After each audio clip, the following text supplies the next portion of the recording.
আপনাদের কাছে প্রশ্ন, 2 লক্ষ সৈন্যের বিরুদ্ধে 3000 সৈন্য কখনোই যুদ্ধ করে জিতা সম্ভব? সম্ভব সম্ভব সম্ভব আমরা হইলে কি বলতাম যে নবীজি আপনার কি মাথা মতো নষ্ট হয়ে গেছে নাকি? ঠিক না? আমরা যে ঠেডা মানুষ 2 লাখ সৈন্যের বিরুদ্ধে আপনি 3000 সৈন্য পাঠাই দিয়েছেন, এ তো থুতু মারলেই ভাইসা যাবো। কথা বলেন, কথা বলেন। আল্লাহর নবী সাহাবীদের দিকে তাকায় দেখে কারো চেহারার মধ্যে কোনো মলিনতা নাই, কোনো ভয়ের ছাপ নাই, সবাই প্রতিশোধের আগুনে জ্বলতেছে। আল্লাহু আকবার। নবীজি বললেন, সাহাবীরা 2 লক্ষ সৈন্যের বিরুদ্ধে তোমরা 3000 লড়াই করবা। সব সাহাবীরা বলল, গো আল্লাহর নবী কোনো চিন্তা নাই, আপনি শুধু অনুমতি দেন। আল্লাহু আকবার। আমাদের একজন ভাই বেঁচে থাকা অবস্থায় আমরা ময়দান থেকে প্রতিশোধ না নিয়ে, বিজয় অর্জন না করে ফিরে আসবো না। আল্লাহর নবী পারস্যের বাদশার কাছে, রোমের বাদশার কাছে পত্র পাঠালেন হিরাক্লিয়াসের কাছে, আর বললেন, হিরাক্লিয়াস আপনি আমার পত্রটা পেয়ে আপনি কালেমা গ্রহণ করেন, ইসলাম ধর্ম গ্রহণ করেন। এই পত্র পাওয়ার পরে পাপিষ্ঠ হিরাক্লিয়াস আমার নবীর পত্রখানা পায়া 4টা টুকরা করলেন, আর চিঠির মধ্যে থুতু ফেললেন। থুতু ফেলে চিঠিটাকে তিনি পাও দিয়া 2-3 বার আঘাত করলেন। বলেন নাউজুবিল্লাহ। এই চিঠি দুনিয়ার কোন সাধারণ মানুষ লেখে নাই, এই চিঠি লিখেছেন হাবিবুল্লাহ, আল্লাহর বন্ধু, দুজাহানের বাদশা, রাহমাতুল লিল আলামিন। ঠিক কিনা বলেন? শুধু নবীর চিঠিকে অপমানই করে নাই, নবীজির যিনি পত্রবাহক ছিল, বলে তাকে জেলের মধ্যে ঢুকাও। রোমের বাদশা তাকে জেলের মধ্যে ঢুকায়া নির্মম ভাবে তাকে শহীদ করলেন। এমন ভাবে শহীদ করলেন, তার শরীর থেকে অঙ্গগুলো বিচ্ছিন্ন করে দিল। এমন ভাবে তাকে শহীদ করা হয়েছে। শহীদ করে আল্লাহর নবীর কাছে লাশটা পাঠায় দিছে। বলে, মুহাম্মদ, আমাদেরকে তুমি দ্বীনের দাওয়াত দাও। এই দেখো তোমার লোকের কি অবস্থা করছি। কফিন ভর্তি আল্লাহর পয়গম্বরের সাহাবীর লাশটা আল্লাহর নবীর কাছে মদিনায় পাঠায় দিছে। আল্লাহর নবীর কথা হলো, তোরা ধর্ম গ্রহণ করস না করস তোদের ব্যাপার, তোদের কাছে আমি দ্বীনের দাওয়াত পৌঁছিয়ে দিয়েছি, কিন্তু তোরা আমার সাহাবীকে কেন মারলি, কেন হত্যা করলি? ঠিক কিনা বলেন? প্রতিশোধের আগুন জ্বলে কি জ্বলে না? জ্বলে বলেন, জ্বলে কি জ্বলে না? এই জায়গায় কি আবেগ দেখানোর কোনো সুযোগ আছে নাকি? এই জায়গায় উদারতা দেখানোর কোনো সুযোগ আছে নাকি? আরে মুসলমানের গায়ে হাত দেয়, মুসলমানের রক্ত ঝরায়, এই দৃশ্য দেখা যদি কোনো মুসলমান চুপ থাকে, আসলে এটা মুসলমান না, এটা হলো মুনাফিক, বেঈমান। ঠিক কিনা বলেন? আল্লাহর নবী সাহাবীদেরকে ডাক দিলেন, ও সাহাবীরা, তোমরা মসজিদে নববীতে আসো। 3000 সাহাবী মসজিদে নববীতে উপস্থিত হলেন। আল্লাহর নবী বললেন, দেখো তোমার ভাইকে কিভাবে রোমের বাদশা হিরাক্লিয়াস হত্যা করেছে, তোমরাই বলো কি করা যায়। সাহাবীরা এক বাক্যে আওয়াজ দিলেন, ওগো আল্লাহর নবী, আমার ভাইকে যারা নির্মম ভাবে শহীদ করেছে, আমরা তাদের রক্তের বদলা নিব। আল্লাহু আকবার। আমার ভাইদের রক্তের বদলা না নেওয়া ছাড়া আমরা ঘরে ফিরে যাব না। আল্লাহু আকবার। নবীজি 3000 সাহাবীকে প্রস্তুত করলেন। কয় হাজার? জোরে বলেন, কয় হাজার? নবীজি বললেন, সাহাবীরা রে, তোমাদের সংখ্যা হলো 3000, আর যাদের বিরুদ্ধে লড়াই করতে যাচ্ছ তাদের সৈন্য সংখ্যা কিন্তু বর্তমানে 2 লাখ। কয় লাখ? জোরে বলেন, কয় লাখ? বর্তমানে 2 লাখ। আরো 1 লক্ষ সৈন্য মক্কার সব কাফেরেরা মিলে নবীজির বিরুদ্ধে তারা রোমানদেরকে সাহায্য করবে, সহযোগিতা করবে। 1 লক্ষ সৈন্য তারা রিজার্ভ রেখেছে, এটা তারা প্রকাশ করে নাই। তারা প্রকাশ করেছে সৈন্য হলো 2 লাখ। আল্লাহর নবীও জানতেন সৈন্য সংখ্যা কয় লাখ? 2 লাখ। আপনাদের কাছে প্রশ্ন, 2 লক্ষ সৈন্যের বিরুদ্ধে 3000 সৈন্য কখনোই যুদ্ধ করে জিতা সম্ভব? সম্ভব আমরা হইলে কি বলতাম যে নবীজি আপনার কি মাথা মতো নষ্ট হয়ে গেছে নাকি? ঠিক না? আমরা যে ঠেডা মানুষ 2 লাখ সৈন্যের বিরুদ্ধে আপনি 3000 সৈন্য পাঠাই দিয়েছেন, এ তো থুতু মারলেই ভাইসা যাবো। কথা বলেন। আল্লাহর নবী সাহাবীদের দিকে তাকায় দেখে কারো চেহারার মধ্যে কোনো মলিনতা নাই, কোনো ভয়ের ছাপ নাই, সবাই প্রতিশোধের আগুনে জ্বলতেছে। আল্লাহু আকবার। লক্ষ সৈন্যের বিরুদ্ধে তোমরা 3000 লড়াই করবা। সব সাহাবীরা বলল, গো আল্লাহর নবী কোনো চিন্তা নাই, আপনি শুধু অনুমতি দেন। আল্লাহু আকবার। আমাদের একজন ভাই বেঁচে থাকা অবস্থায় আমরা ময়দান থেকে প্রতিশোধ না নিয়ে, বিজয় অর্জন না করে ফিরে আসবো না। এবার আল্লাহর নবী ডাক দিলেন, আয়না যায়েদ ইবনে হারেসা, আমার পালক পুত্র যায়েদ ইবনে হারেসা কোথায়? যায়েদ ইবনে হারেসা বলে, লাব্বাইক ওয়া সাদাইক ইয়া আবি। ওগো নবী, আমি তো এখানেই। আল্লাহর নবী বলেন, দাঁড়াও দাঁড়াও দাঁড়াও। যায়েদ ইবনে হারেসা দাঁড়ায় গেলেন। নবীজি বলতেছেন, যায়েদ, সর্বপ্রথম তুমি যুদ্ধের ময়দানে কালেমার পতাকা গ্রহণ করবা, তুমি নেতৃত্ব দিবা, সর্বপ্রথম সেনাপতির দায়িত্ব পালন করবা। যায়েদ বললেন, ওগো আল্লাহর নবী, লাব্বাইক ওয়া সাদাইক, আমি দাঁড়ায় গেলাম, আমি প্রস্তুত। 2 নম্বরে নবীজি ডাক দিলেন, আয়না জাফর বিন আবু তালেব, আমার ভাই জাফর বিন আবি তালেব কোথায়? জাফর বিন আবি তালেব দাঁড়ায় গেলেন, লাব্বাইক ওয়া সাদাইক। 3 নম্বরে নবীজি ডাক দিলেন, আব্দুল্লাহ ইবনে রাওয়াহা কোথায়? আমার কলিজার টুকরা সাহাবী আব্দুল্লাহ ইবনে রাওয়াহাও দাঁড়ায় গেলেন। আপনাদের কাছে আমার প্রশ্ন, একটা যুদ্ধের জন্য কয়জন সেনাপতি দরকার? জোরে বলেন, আরো জোরে বলেন, কয়জন? আরে রাসূলের সাহাবীদের এই ঈমানদীপ্ত জীবনীগুলোকে আপনারা মহব্বতের সাথে আবেগ দিয়া শোনেন। তাদের মতো কি আমরা জীবনও পারবো? জোরে বলেন, পারবো? 3 জন সাহাবী দাঁড়ায় গেলেন।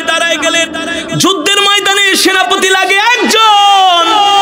আল্লাহর নবী নাম ঘোষণা করলেন 3 জন। তার মানে এই 3 জনের একজনও আর যুদ্ধের ময়দান থেকে ফিরে আসবে না। 3 জনই আল্লাহর রাস্তায় শহীদ হয়ে যাবেন। 3 জন 3 জনের দিকে তাকায় তাকায় বলে, ভাই রে, এতদিন পর্যন্ত আমরা যত যুদ্ধের ময়দানে গিয়েছি, আল্লাহর নবী সেনাপতি নিযুক্ত করেছিলেন একজন, আজকে দিল 3 জন। তার মানে আমরা 3 জনের একজনও আর ফিরে আসব না। নবীজি ঘোষণা করে দিলেন, যায়েদ যদি শহীদ হয়ে যায়, তার মানে নিশ্চিত শহীদ, নিশ্চিত শহীদ। আল্লাহ নবী বলেন, যায়েদ যদি শহীদ হয়ে যায়, জাফর তুমি কালেমার পতাকা হাতে নিবা। আল্লাহু আকবার। জাফর যদি শহীদ হয়ে যায়, আব্দুল্লাহ বিন রাওয়াহা তুমি 3 নম্বরে কালেমার পতাকা হাতে নিবা, সেনাপতির দায়িত্ব পালন করবা। আল্লাহু আকবার। যুদ্ধের নেতৃত্ব দিবা। তার মানে 3 জনের একজনও আর ফিরে আসবে না, সবাই আল্লাহর রাস্তায় শহীদ হয়ে যাবে। আল্লাহু আকবার। এই কথা যদি আল্লাহর নবী আমাদেরকে বলতেন, আমরা তো গাট্টি বুস্তালে পালায় চলে যেতাম, ঠিক না? অথচ রাসূলের সাহাবীদের কেমন ঈমান, দ্বীনের প্রতি কেমন ভালোবাসা, কেমন মুহাব্বত। আল্লাহর নবী 3000 সৈন্যকে প্রস্তুত হতে বললেন। নবীজি ডাক দিলেন, কার কাছে কি আছে নিয়ে আসো। যুদ্ধের ময়দানে যেতে হবে, অস্ত্র কিনতে হবে, তরবারি কিনতে হবে, যুদ্ধের সরঞ্জামাদি লাগবে। সব সাহাবীরা দৌড়ায় বাড়িতে গেলেন, যার কাছে যা আছে নিয়ে আসলেন, সাধ্য অনুযায়ী নিয়ে আসলেন। এখনো পর্যন্ত আবু বকর আসে না। কি আবু বকর এখনো আসে না? সবাই বলে, আবু বকর কোথায়? একটু পরে দেখা গেল হযরতে আবু বকর বিশাল কাফেলা ভর্তি করে মাল সামানা নিয়া আল্লাহর নবীর দরবারে এসে হাজির হলেন। নবীজি সবগুলো চেক করতেছেন। দেখেন একটা পাতিল গরম, ছোট একটা পাতিল গরম। আল্লাহর নবী জিজ্ঞেস করলেন, আবু বকর এই গরম পাতিলটা কেন আনছেন? বলে, ওগো আল্লাহর নবী, আপনি বলছেন যার কাছে যা আছে আল্লাহর দ্বীনের জন্য নিয়ে আসতে। আমি ঘরে যা পাইছি সব নিয়ে আইছি, কিছুই রাইখা আসি নাই।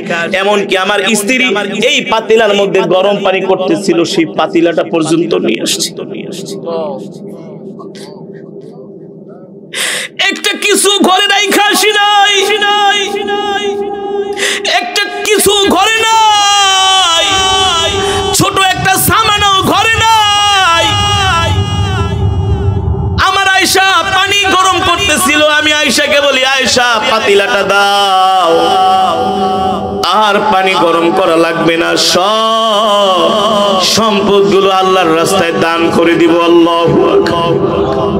আল্লাহর পয়গম্বর ডাক দিয়া বলে, আবু বকর আপনি ঘরে কি রাইখা আসছেন? সাইয়েদনা আবু বকর বলে, গো আল্লাহর নবী, আমি ঘরের মধ্যে আল্লাহর রাসূলকে রাইখা আসছি। আল্লাহু আকবার। নবীজি ডাক দিলেন, যায়েদ ইবনে হারেসা, যাও তুমি তোমার মায়ের সাথে শেষ দেখা কইরা আসো। কি দেখা?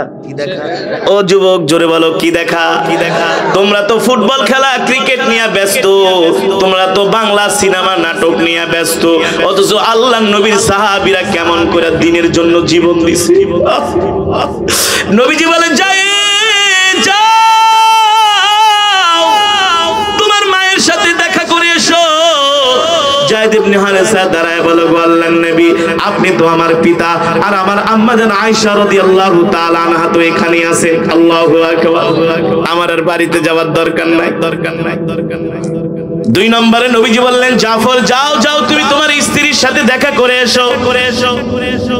জাফর রাদিয়াল্লাহু তাআলা আনহু কিছুদিন আগে কেবলমাত্র আবিসিনিয়া থেকে, হাবশা থেকে হিজরত করে মদিনায় আসছে।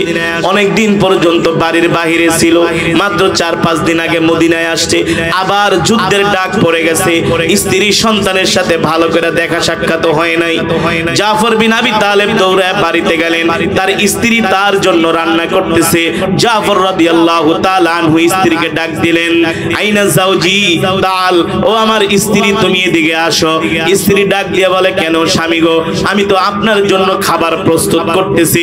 জাফর রাদিয়াল্লাহু তাআলা আনহু বলেন, স্ত্রী, আমার জন্য খাবার রান্না করার দরকার নাই, তোমার খাবার খাওয়ার সময় আমার আর হবে না। স্ত্রী ডাক দিয়ে বলে, প্রাণের স্বামী, অনেক দিন পরে হিজরত করে আপনি বাড়িতে আসলেন, মন ভরে আপনাকে রান্না করে খাওয়াবো, আপনি কেন আমার রান্না করা খাবার খাবেন না? আপনি কি আমার উপরে রাগ করেছেন নাকি?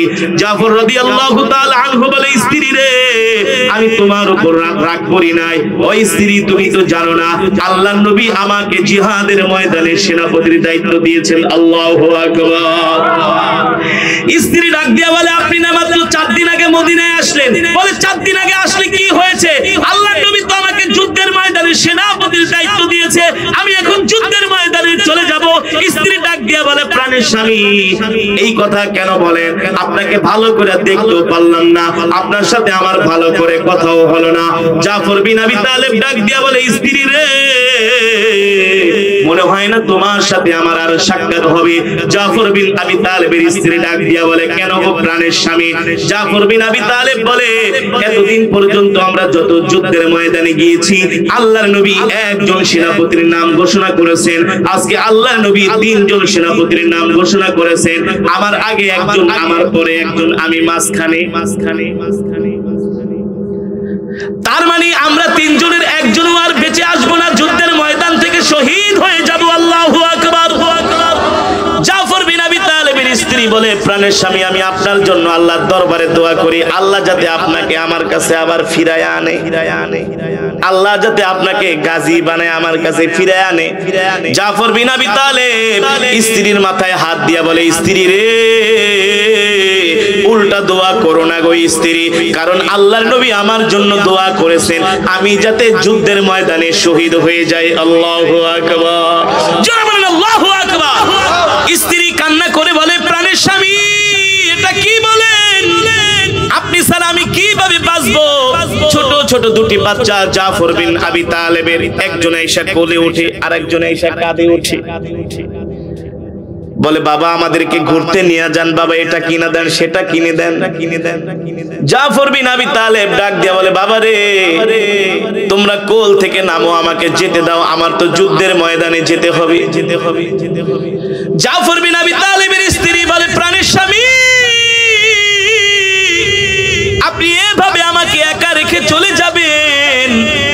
জাফর ডাক দিয়া বলে, স্ত্রী, আমি তোমাকে একা রেখে যাচ্ছি না, তোমার সাথে আমার আল্লাহ আছে। আল্লাহু আকবার। আমার আল্লাহই তোমার সব কিছুর ব্যবস্থা করবে, তুমি কোনো চিন্তা করো না, আমি যার দ্বীনের জন্য জীবন দিতে যাইতেছি। গলা কাটা মুরগির মতো স্ত্রী ছটফট করে আর বলে, প্রাণের স্বামী, আমাকে একা রেখে যেন না।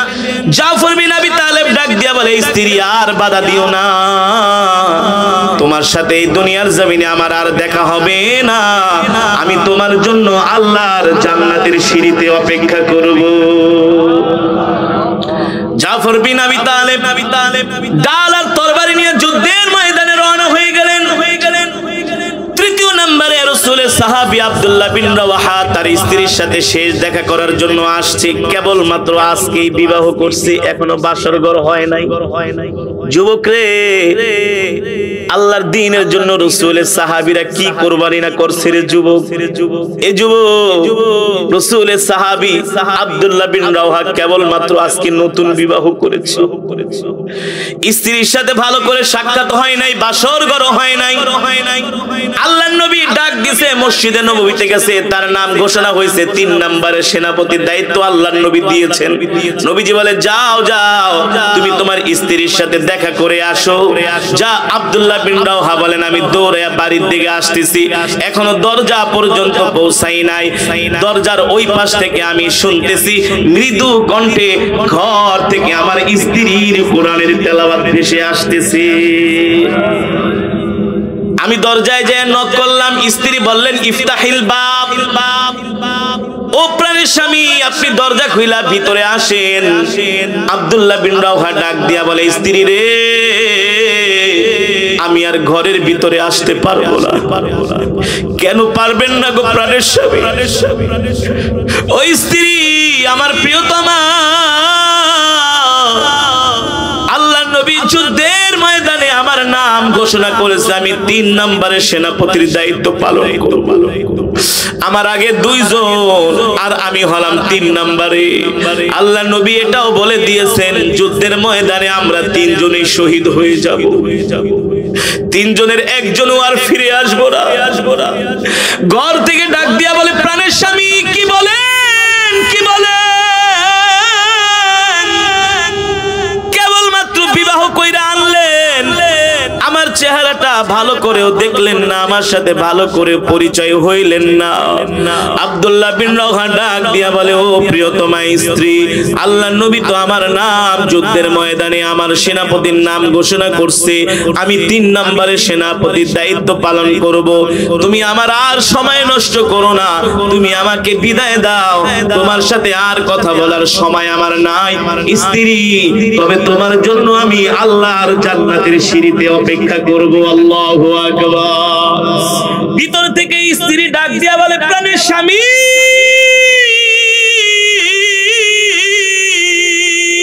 একবার আসেন, আমার চেহারাটা একবার দেখে যান। আমি হলাম মদিনার সবচেয়ে সুন্দরী একজন কন্যা। একবারের জন্য আমার চেহারাটা একটু দেখে যান। আব্দুল্লাহ বিন রাওয়াহা ডাক দিয়া বলে, স্ত্রী রে, আমি যদি এখন তোমার চেহারা দেখি, তোমার প্রতি আমার ভালোবাসা বেড়ে যাবে, তোমার প্রতি আমার আবেগ বেড়ে যাবে।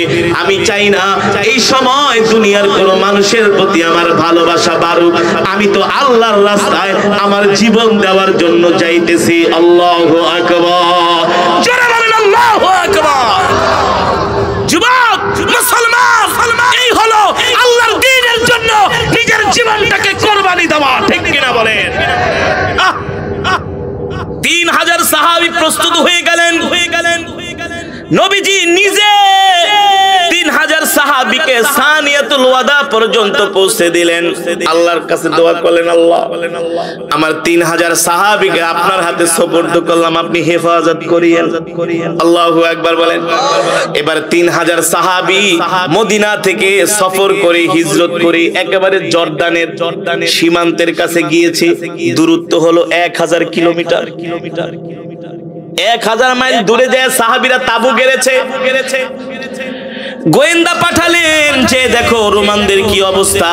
গোয়েন্দারা যায় খবর নিলেন, রোমানদের সৈন্য সংখ্যা 2 লাখ, আর মদিনার কাফেরেরা আরো সৈন্য দিবে 1 লাখ। মানে ওই যে আবু জেহেলের গোষ্ঠীরা আছে, আবু লাহাবের গোষ্ঠীরা আছে, ওরাও চাইতেছে এই সুযোগে কাফেরদেরকে সৈন্য দিয়া মুসলমানদেরকে শায়েস্তা করবে। তারা 1000 রিজার্ভ সৈন্য দিবে রোমানদেরকে। তার মানে রোমান সৈন্য হলো 3 লাখ। কয় লাখ? মুসলমানের সংখ্যা কয় হাজার? জোরে বলেন, জোরে বলেন। 3000। সাহাবীরা তো জানতেন 2 লাখ, এখন আয়েশা দেখে আরো 1 লাখ। ভয় তো লাগারই কথা। কম তিনজন সেনাপতি 3000 সৈন্যদেরকে নিয়ে মিটিং এ বসলেন। কেউ কেউ বলে নবীজির কাছে পত্র পাঠান, দেখেন নবীজি কি বলে। এতদিন তো জেনেছি 2 লাখ, এখন জানি 3 লাখ। আমরা কিভাবে যুদ্ধ পরিচালনা করব? এই কথা শুনে 3 জন সেনাপতি দাঁড়ায় গেলেন। আল্লাহু আকবার। 3 জন সেনাপতি দাঁড়ায় 3000 সৈন্যদেরকে উদ্দেশ্য করে বলতেছেন, ও আমার ভাইরা, আল্লাহর নবী আমাদেরকে আল্লাহর জমিনে আল্লাহর দ্বীন কায়েম করার জন্য আমাদেরকে যুদ্ধের ময়দানে পাঠিয়েছেন। রোমানদের সৈন্য সংখ্যা 3 লাখ, 6 লাখ না 9 লাখ, এটা আমাদের দেখার বিষয় না। আমরা এসেছি আল্লাহর জমিনে আল্লাহর দ্বীন কায়েম করার জন্য, রক্ত দেওয়ার জন্য। ঠিক কিনা বলেন? আরে তোমরা কেন ভয় পাচ্ছ? তোমরা কেন হতাশ হচ্ছ? যুদ্ধের ময়দানে মুসলমান অস্ত্রের উপরে নির্ভর করে না, সৈন্যের উপরে নির্ভর করে না। যুদ্ধের ময়দানে মুসলমানদের বিজয়ের ফলাফল নির্ভর করে আল্লাহর উপরে। ঠিক কিনা বলি? ঠিক কিনা বলে? কেমন ছিল সাহাবীদের ঈমান? কি বলে? বলে যুদ্ধের ময়দানে আমরা অস্ত্রের বলে জিততে পারবো না, সৈন্যের বলে জিততে পারবো না। যুদ্ধের ময়দানে আমাদেরকে বিজয় দিবেন কে? আরো জোরে বলেন কে? কেমন ছিল সাহাবীদের ঈমান? আল্লাহু আকবার। সাহাবী 3 জন সেনাপতি দাঁড়ায় বলে, ভয় পাও কেন? আমরা যদি শহীদ হয়ে যাই তাহলে তো আল্লাহর জান্নাত। শহীদ হয়ে গেলে, আর যদি যুদ্ধে জিতি তাহলে 3 লাখ সৈন্যের অস্ত্রগুলো পাওয়া যাবো, টাকা পয়সা পাওয়া যাবো, গনিমত পাবো। মানে আমাদের কোনো লস নাই। শহীদ হইলেও লস, গাজী হইল, শহীদ হইলেও লাভ, গাজী হইলেও। কথা বলেন, মুসলমানদের তো কোনো লস নাই। আরে শহীদ হইলে জান্নাত।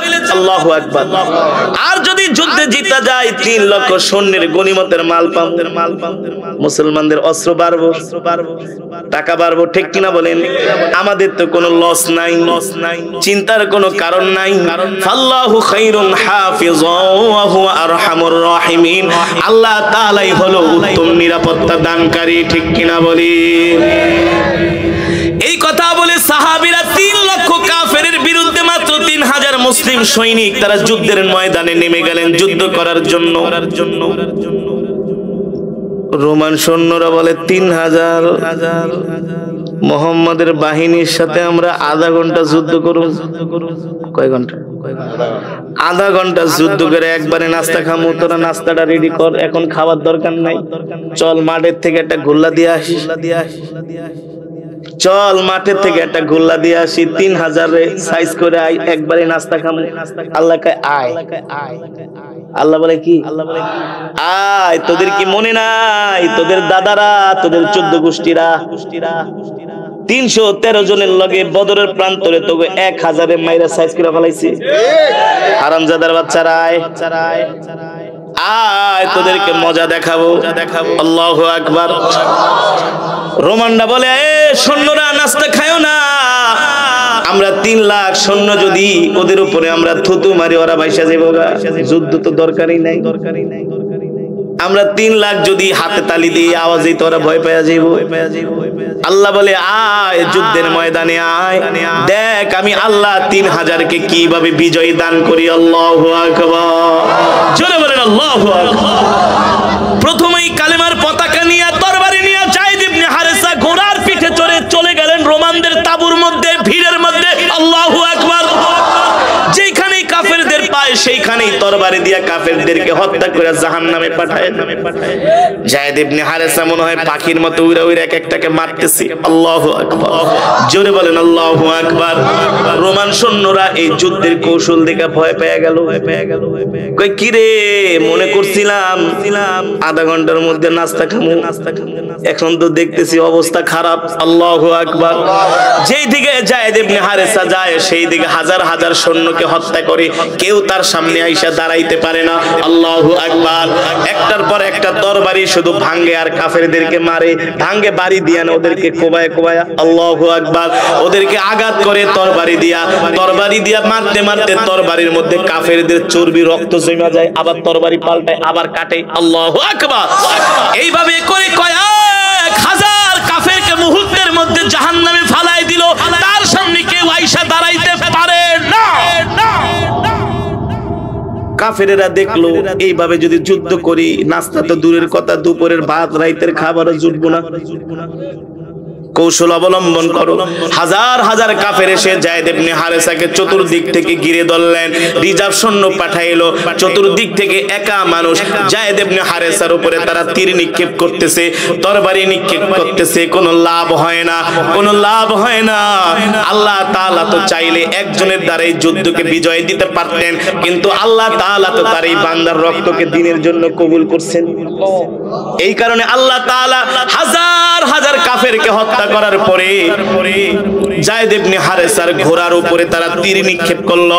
যায়েদ ইবনে হারেসার ঘোড়াটা মাটিতে লুটায় পড়লো। এবার যায়েদ ইবনে হারেসা মাটিতে দাঁড়ায় দাঁড়ায় যুদ্ধ করতেছেন।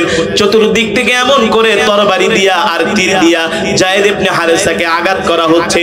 আঘাত করতে করতে এক পর্যায়ে যায়েদ ইবনে হারেসা কাফেরদের তরবারির আঘাত খেয়ে জমিনের মধ্যে লুটায় পড়ে। কাফেররা চতুর্দিক থেকে তীর নিক্ষেপ করে। এক একটা তীর যায় যায়েদ ইবনে হারেসার শরীরের মধ্যে বিদ্ধ হয়। যায়েদ ইবনে হারেসা আর দাঁড়াইতে পারে না। কাফেররা এমন ভাবে তীর নিক্ষেপ করে যায়েদ ইবনে হারেসার উপরে শত শত তীর এসে যায়েদ ইবনে হারেসার শরীরের মধ্যে বিদ্ধ হয়। যায়েদ ইবনে হারেসা রাদিয়াল্লাহু তাআলা আনহুর এই দৃশ্য দেখা জাফর বিন আবি তালেব দৌড়ে আইসা যায়েদ ইবনে হারেসার হাত থেকে কালেমার পতাকা উঠায় নেয়। জাফর বিন আবি তালেব ঘোড়ার উপরে উঠা এক হাত দিয়া কালেমার পতাকা উঁচু করে ধরে, আরেক হাত দিয়া তরবারি চালায়। কাফেরদের ভিড়ের মধ্যে ঢুইকা যায়। যেই দিকে জাফর বিন আবি তালেব যায় সেই দিকে আর কাফেরদের খুঁজে পাওয়া যায় না। আল্লাহু আকবার। জোরে বলেন আল্লাহু আকবার। এক পর্যায়ে জাফর বিন আবি তালেবকে কাফেররা চতুর্দিক থেকে ঘিরে ধরে। হাজার হাজার হাজার হাজার ইতিহাসবিদরা লেখেন অগণিত কাফেরদেরকে সেই দিন মুতার প্রান্তরে জাফর বিন আবি তালেব কাফেরদেরকে হত্যা করে। এমন ভাবে যুদ্ধ পরিচালনা করে কাফেরেরা দেখা ভয় পাওয়া যায়, আতঙ্কিত হয়ে যায়। আরে যেইভাবে করে মুহাম্মদের বাহিনীরা যুদ্ধ করতেছে, মুহাম্মদের সেনাপতিরা লড়াই করতেছে, এ তো দুনিয়ার কোন মানুষ না, মনে হয় আসমান থেকে ফেরেশতা আইসা পড়ছে। আল্লাহু আকবার। মানুষ কখনো এমন করে যুদ্ধ করতে পারে? ক্ষমতা দিয়েছেন কে? শক্তি দিয়েছেন কে? আল্লাহ তাআলা শক্তি দিয়েছেন। কাফেরেরা নতুন কৌশল অবলম্বন করলো। তারা মনে মনে ভাবলো নাস্তা খায়া তারা আধা ঘন্টা যুদ্ধ করে তারা নাস্তা খাবে, কিন্তু দিনের পর দিন রাতের পর রাত যুদ্ধ করতে করতে চলে যায়। রোমানদের কোনো ফল আসে না, রোমানদের কোনো ফল আসে না। শেষ পর্যন্ত জাফর বিন আবি তালেবকে কাফেররা চতুর্দিক থেকে ঘিরে ধরে। চতুর্দিক থেকে ঘিরে ধরে জাফর বিন আবি তালেবের ঘোড়ার পা কেটে দেয়। ঘোড়ার সামনের দুটি পা কেটে দেয়। ঘোড়া আর হাঁটতে পারে না, জমিনের মধ্যে লুটায় পড়ে। চতুর্দিক থেকে জাফর বিন আবি তালেবকে কাফেররা ঘিরে ধরে। যে যেমনে পারে জাফর বিন আবি তালেবের উপরে তরবারি দিয়ে আঘাত করে।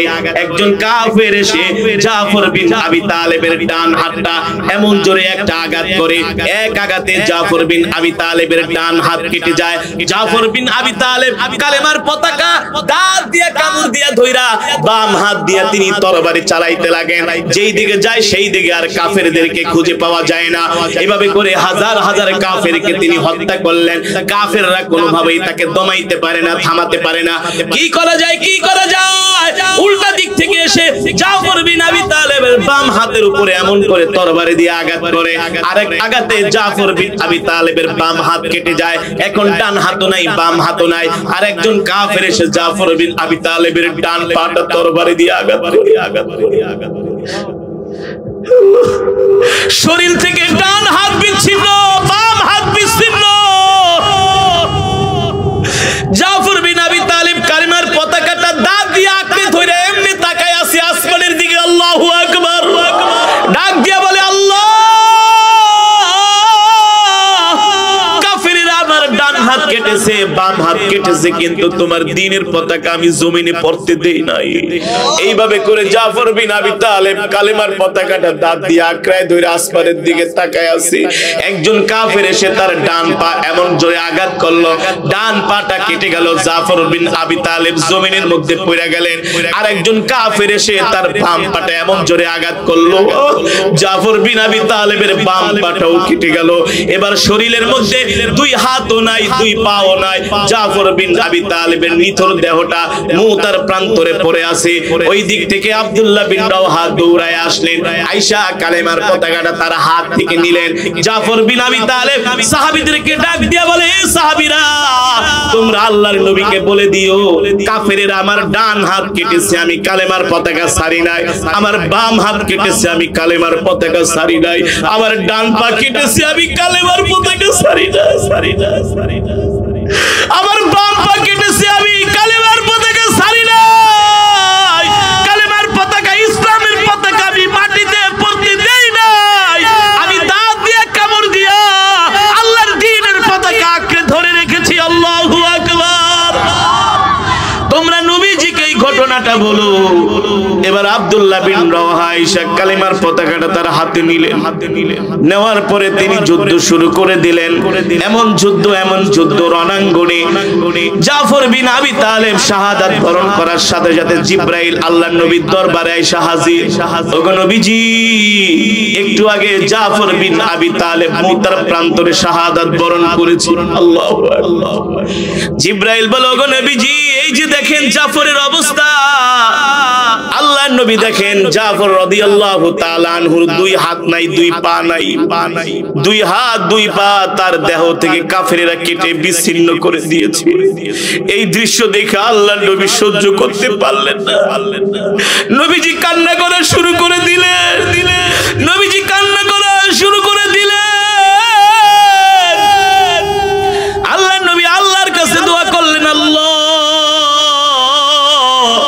আবার জাফর তোমার দ্বীনের জন্য মুতার প্রান্তরে কাফেররা তার দুই হাত কেটেছে, দুই পা কেটেছে। আল্লাহ, তুমি আমার জাফরকে উত্তম জাযা দান করো। আব্দুল্লাহ ইবনে ওমর রাদিয়াল্লাহু তাআলা আনহু বলেন, অনেক সাহাবীরা বলেন, আমরা দেখতেছি রাত্রবেলা ঘুমায় আছি, জাফর বিন আবি তালেব জান্নাতের মধ্যে পাখা দিয়া উড়তেছে। আল্লাহু আকবার। আমরা জিজ্ঞেস করলাম, ভাই জাফর তোমার এই অবস্থা? জাফর ডাক দিয়া বলে, ভাই রে, আল্লাহর দ্বীনের জন্য কাফেরেরা আমার দুই হাত কেটেছে, দুই পা কেটেছে। এই কারণে আল্লাহ তাআলা জান্নাতের মধ্যে আমাকে দুইটা পাখা দিয়া দিছে। ওই পাখা দিয়া ঘুরা ঘুরা আমি আল্লাহর জান্নাত দেখতেছি। আল্লাহু আকবার। জোরে বলেন আল্লাহু আকবার। ওই যুদ্ধের ময়দানে কাফেরেরা বলছিল যে তারা আধা ঘন্টা যুদ্ধ করে নাস্তা খাবে। তিনজন সাহাবী 40 দিন যুদ্ধ করছে। কয়দিন? 40 দিন যুদ্ধ করছে। শুধু 40 দিন না, শুনতে থাকেন। এই যুদ্ধটা হয়েছে 3 মাস পর্যন্ত। কয় মাস? 40 দিন যুদ্ধ চলতেছে। 3000 সৈন্যের লাগে পারে না। রোমান সেনাপতি তার সৈন্যদেরকে ডাক দিছে, কিরে হারামজাদারা, রোমের থেকে নিয়ে এলাম এক একটারে খাওয়ায়া নাদুস বানায়া, অস্ত্র দিলাম, সৈন্য দিলাম, সব দিলাম। 3000 মুহাম্মদের বাহিনীর লাগে পারস না, কারণটা কি? বলছিলি না আধা ঘন্টা যুদ্ধ করে নাস্তা খাবি। এখন দিয়ে 1 মাস পার হয়ে যায়, 40 দিন হয়ে যায়, পারস না, কারণটা কি? রোমান সৈন্যরা একজন সৈন্য ডাক দিয়ে বলে, মাননীয় সেনাপতি, আমি ছোট্ট একটা কথা বলতে চাই। এই মুসলমান বাহিনীর সাথে 3 লাখ কেন? 3 লাখ কেন? 9 লক্ষ সৈন্য যদি মুসলমানদের সাথে যুদ্ধের ময়দানে পাঠান, এই 3000-এর সাথে আমাদের কোনোদিন পারা সম্ভব না। পারা 3 জন সাহাবী শহীদ হয়ে গেলেন। যায়েদ ইবনে হারেসা, জাফর বিন আবি তালেব, আরেকজনের নাম কি মনে রাখেন না কেন? আব্দুল্লাহ বিন রাওহা। 3 জন যখন শহীদ হয়ে গেলেন, সাহাবীরা আরেকজন সেনাপতি সবাই বৈশা নিযুক্ত করলেন। তার নাম হলো খালিদ ইবনুল ওয়ালিদ। আল্লাহু আকবার। যাকে বলা হয় আল্লাহর তরবারি। কার তরবারি? আল্লাহর তরবারি। খালিদ ইবনুল ওয়ালিদ যে দিন থেকে সেনাপতির দায়িত্ব নেওয়া শুরু করলেন, খালিদ ইবনুল ওয়ালিদ বলেন ইতিহাসের মধ্যে আসছে তিনি ওই যুদ্ধে 12টা তরবারি ভাঙছে। কয়টা তরবারি? 12টা তরবারি ভাঙছে।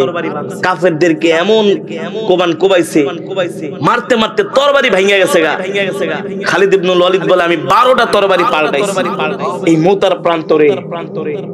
শেষ পর্যন্ত 3000 সাহাবী 3 মাস লাগায় রোমানদের সাথে যুদ্ধ করছে। রোমানরা কোন যুদ্ধের কুল কিনারা? প্রতিদিন যুদ্ধের ময়দানে আসে, প্রতিদিন সৈন্য হারায়, প্রতিদিন যুদ্ধের ময়দানে আসে, প্রতিদিন সৈন্য হারায়। রোমান সম্রাট হিরাক্লিয়াস এই কিরে এত অস্ত্র দিয়ে, এত খাওয়াই, এত পড়াই, এত বেতন দেই, তো মুহাম্মদের বাহিনীর সাথে পারস না কেন? অস্ত্র তো দূরের কথা, 9 লাখ সৈন্য যদি দেন, আরো কিছু যদি দেন, ওই দলের সাথে আমাদের পারা সম্ভব না। বলে কেন সম্ভব না? বলে ওরা যুদ্ধ করতে আসে একজন, আমরা দেখি 1000। যুদ্ধ করে একজন, দেখি কয় হাজার। একজন তরবারি আঘাত করে দেখি চতুর্দিক থেকে হাজার হাজার আমাদেরকে আক্রমণ করতেছে। আর ওদের চেহারা দেখলে আমরা ভয় পাওয়া যাই। আল্লাহু আকবার, জোরে বলেন আল্লাহু আকবার। মুসলমানদের সাহায্য করেন কে? ইমানদারদের সাহায্য করেন কে? ওই যে 3 জন সেনাপতি প্রথম দাঁড়াই বলছে এই সৈন্যরা তোমরা ভয় করো কেন? মুসলমানদের জয় পরাজয় সৈন্যের উপরে, অস্ত্রের উপরে নির্ভর করে না, নির্ভর করে আল্লাহ তাআলার উপরে। ঠিক কিনা বলেন? আমরা তো সেই মুসলমান, ঠিক কিনা বলেন? 3 মাস যুদ্ধ করার পরে রোমানরা মুতার প্রান্তর থেকে লেজ গুটিয়ে পালাইতে বাধ্য হয়েছে। বলছে তোদের সাথে আমরা লড়াই করে জীবনও পারবো না। আল্লাহু আকবার। ওই যুদ্ধে মুসলমান বিজয় অর্জন করছে। ওই যুদ্ধে মুসলমান বিজয় অর্জন করার পর কি হয়েছে জানেন? মুসলমানদের প্রভাব বাইরে গেছে, ক্ষমতা বাইরে গেছে, মুসলমানদের শান মান মর্যাদা বাইরে গেছে। ইহুদি খ্রিস্টানরা কয় এই মুসলমানদের সাথে লাগতে আইসো না। আরবের ছোট ছোট গোত্র ছিল যে সুযোগ পাইলে মুসলমানদেরকে তারা হামলা করবে, মুসলমানদের উপর তারা অত্যাচার করবে, প্রতিশোধ নিবে। ওই ছোট ছোট গোত্রগুলো কয় আমাদের দাদা 14 গোষ্ঠী রোমানরাই ওদের সাথে পারে নাই, আমরা ওদের সাথে কি যুদ্ধ করতে যাবো? দরকার নেই যুদ্ধ করা, চলো নবী মুহাম্মদ সাল্লাল্লাহু আলাইহি সাল্লামের হাতে হাত রেখা কালেমা পড়ে মুসলমান হয়ে যায়। আল্লাহু আকবার, জোরে বলেন আল্লাহু আকবার। সবচেয়ে বেশি মুতার যুদ্ধের পরে মুসলমানদের ক্ষমতা বেড়ে গিয়েছিল, প্রভাব বেড়ে গিয়েছিল। সারা পৃথিবীতে মুসলমানদের শোরগোল পড়ে গিয়েছিল। যারা মুসলমানদের নাম শুনতো তারাই মুসলমানদেরকে ভয় পাইতো। আল্লাহু আকবার। ও মুসলমান, ও যুবক, তোমাদেরকে এই ঘটনা রাসূলের সাহাবীদের এই জীবনী শোনানোর কারণ হলো যে তারা ছিল কেমন মুসলমান আর আমরা হইলাম কি মুসলমান। তারা আল্লাহর জমিনে আল্লাহর দ্বীন কায়েম করার জন্য নবীজি বইলা দেয় তুমি শহীদ হয়ে যাবা, তুমি শহীদ হয়ে যাবা, তুমি শহীদ হয়ে যাবা। এই কথা শোনার পরেও তারা হাসি মুখে আল্লাহর দ্বীনের জন্য তারা জীবনটাকে বিলায় দিয়েছে। ঠিক কিনা বলে? ঠিক। এখানে তো আসছি আমরা আল্লাহকে খুশি করার জন্য। আপনি আসলেন, মন চাইলে চলে গেলেন, এটা তো হলো না। রব তো দেখতেছেন, রব আপনার উপরে তখনই খুশি হবে যখন আপনি শেষ মোনাজাত দিয়া যাইবেন। আল্লাহ তাআলা বলে আহ আমার বান্দারা আমাকে খুশি করার জন্য এতক্ষণ বসেছিল ঠান্ডার মধ্যে। ঠিক কিনা বলেন? ঠিক। আমি আল্লাহ আমার বান্দার গুনাহগুলো মাফ করে দিলাম। ঠিক কিনা বলেন? ঠিক কিনা বলেন? আরে তুমি এমন কি বুজুর্গ হয়ে গেছো মিয়া, কোরআনের মাজমা জান্নাতের বাগান, এখানে যতক্ষণ বসে থাকবো আল্লাহ তাআলার রহমতের ফেরেশতারা আমাদের জন্য দোয়া করতে থাকবে। আর মুসলমান রাত 4টা পর্যন্ত জায়গা আর্জেন্টিনা ব্রাজিলের খেলা দেখো। এই মেসি নেইমার কি তো দাদা লাগে? মেসি তো ফুটবল বিশ্বকাপ জিতা, ফুটবল বিশ্বকাপ নিয়ে ঘুমাইতেছে। শত শত কোটি ডলার কামাইছে। তুই কি পাইছস? তুই লাল মিয়া রয়ে গেছিস। ওই গোপালপুরে ভাঙ্গা ঘরে ভিতর হইয়া রইছস। মেসির গোল দেখা লাভ দিয়া 3 হাত উপরে উঠে গেছো, 3 হাত উপরে উঠা ঠাস করে নামছো, তোমার চেইন আর বেলটা ছিঁড়ে গেছে। এই হইছে লাভ। এর চেয়ে বেশি কিছু? মেসি কি বিশ্বকাপ জিতা কি তোমগো বিকাশে $1000 করে পাঠাইছে, 500 টাকা করে পাঠাইছে যে আমার জন্য এত চিল্লালি? এক হারামজাদা বলে আর্জেন্টিনার খেলার দিন পত্রিকা দেখলাম সেজদায় পড়ে আছে, আমার দল না জিতাইলে আল্লাহ আমি সেজদাতে উঠুম না। নাউজুবিল্লাহ বলেন। আরে আমার খেলা, আমার প্রোগ্রাম ছিল কি কই খেলা, আমার প্রোগ্রাম ছিল 18ই ডিসেম্বর শাহজাদপুর, সিরাজগঞ্জ শাহজাদপুর বণিক সমিতির মাহফিল, বিশাল মাহফিল, এর চাইতে 3টা সমান প্যান্ডেল, একেবারে ঈদগাহ মাঠে, মেইন শাহজাদপুর পোরপাড়ে। ওই দিন মাহফিল আমি, ওরা আমার জন্য একটা হোটেল করছে, আমি হোটেলে বসে পত্রিকা পড়তেছি, পত্রিকার ভিতরে লেখা দিই যে ব্রাজিলের সমর্থকরা হ্যাগো খেলায় জিতা, পরে অন্যের বাড়িতে যায় ছাগল চুরি করছে, কি চুরি করছে, তা আমি তো পাইছি সুযোগ পাইছি না, আমি তো শাহজাদপুরের মাহফিলে যাই কইছি, এই ব্রাজিলের সমর্থকরা তোরা তো ছাগল চোর, কি চোর, পিছনেতে কিছু মানুষকে হুজুর তাহলে আপনি কি আর্জেন্টিনার সমর্থক মনে হয়, নাউজুবিল্লাহ।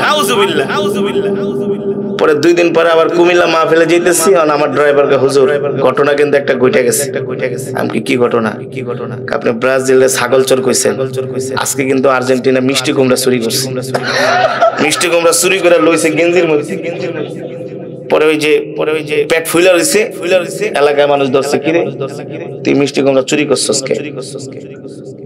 আগের দিন ব্রাজিলটা চুরি করছে, ওই যে ছাগল চুরি করছে, মানে দল জিতছে তো এই কারণে ওরা পার্টি টাটি করবো, বিরিয়ানি টিরানি খাইব, পকেটে তো পয়সা নাই, পরে অন্যের বাচ্চা যায় ছাগল চুরি করছে। আর আর্জেন্টিনারা আমরা একটু ভেজিটেবল খিচুড়ি রাইন্দা খামো, এর লাগা মিষ্টি কুমড়া চুরি করছে। হারামের আরাম নাই, ঠিক কিনা বলেন? হারামের আরাম আছে। বিশ্বকাপ খেলা 1 মাস লাগায় লাগায় দেখছো, তোমরা রমজান মাসেও তো এত আনন্দ উৎসব করে রোজাগুলো রাখো না, ঠিক কিনা বলেন? আমি প্রতিদিন মাহফিল করে রাত 2টা 3টা বাজে বাসায় যাই, আমি ব্যালকনিতে তাকায় দেখি যে দেখবো, রমজান মাসে আমি ব্যালকনিতে তাকাই, সেহরির আগে উঠা যে দেখি কয়টা বাড়ির লাইট জ্বালানো, মানে যারা সেহরির সময় যাদের ঘরে লাইট জ্বালানো থাকে তারাই রোজা রাখে। কথা বলেন? আমি করব ওয়াজ, আপনারা দিবেন আওয়াজ। আজকের ওয়াজে একেবারে ওয়াশ হয়ে যাবে, ওয়াশ। ওয়াশ মানে কি? পরিষ্কার। ওয়াশ মানে কি? গরু খাও মুসলমান, ধোঁকাবাজির জায়গা পাও না, নামাজ পড়ো না 1 ওয়াক্ত, কাও যে আমার ঈমান ঠিক আছে, ফেরেশতারা ঝাড়ু দিয়া পিটাইবো, ঝাড়ু দিয়া, ঠিক কি বলেন?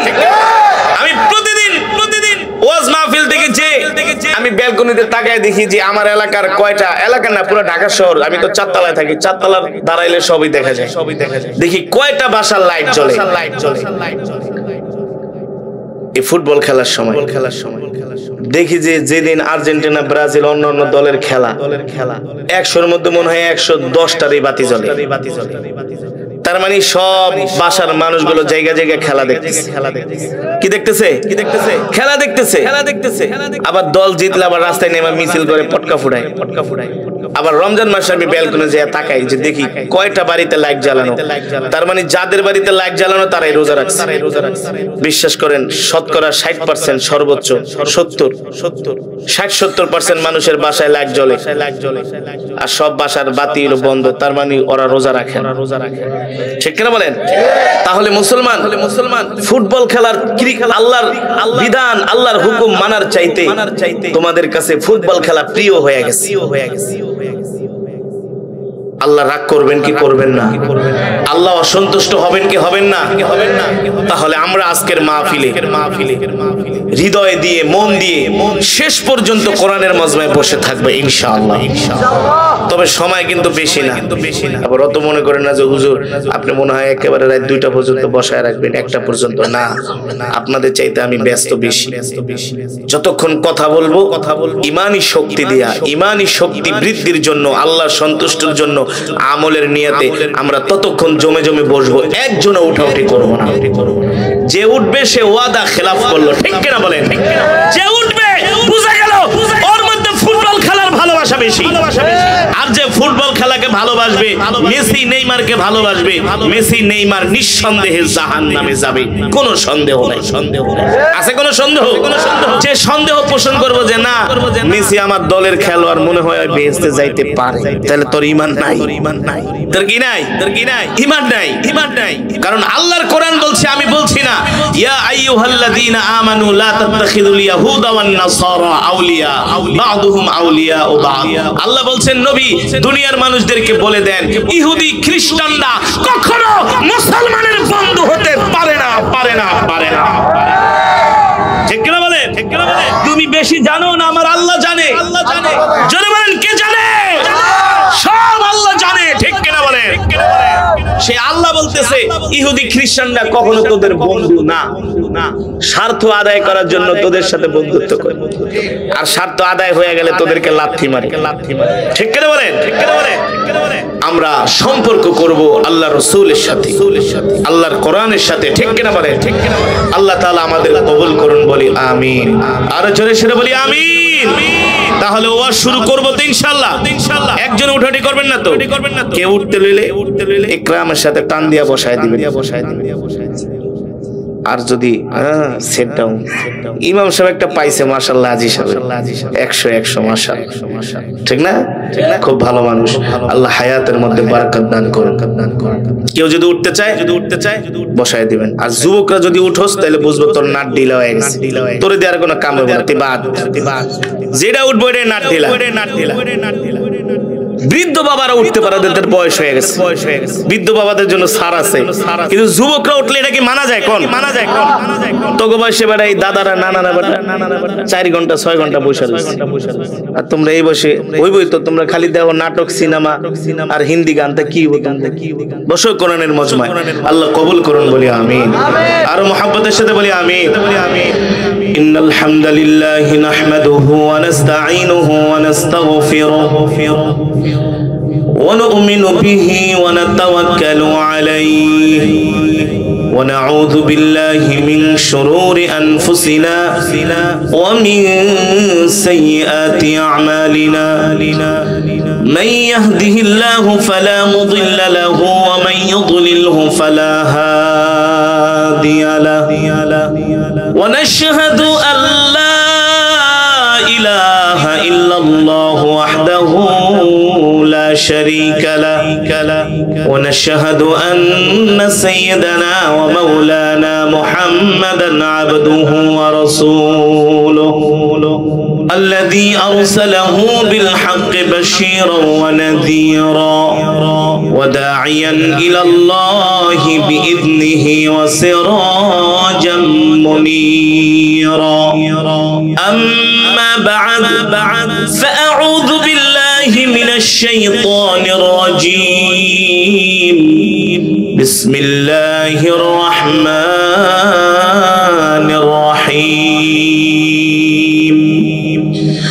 قل إن كنتم تحبون الله فاتبعوني يحببكم الله ويغفر لكم ذنوبكم والله غفور رحيم قل أطيعوا الله وأطيعوا الرسول فإن تولوا فإن الله لا يحب الكافرين وقال تعالى في شان حبيبه ومحبوبه مخبرا وآمرا إن الله وملائكته يصلون على النبي يا أيها الذين آمنوا صلوا عليه وسلموا تسليما محبت نبي نامে দুরূদ পড়ি দুরূদ ইব্রাহিম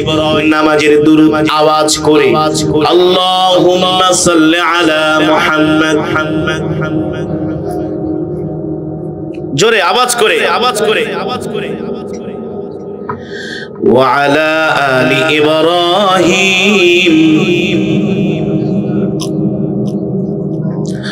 اللهم بارك على محمد وعلى آل محمد كما باركت على إبراهيم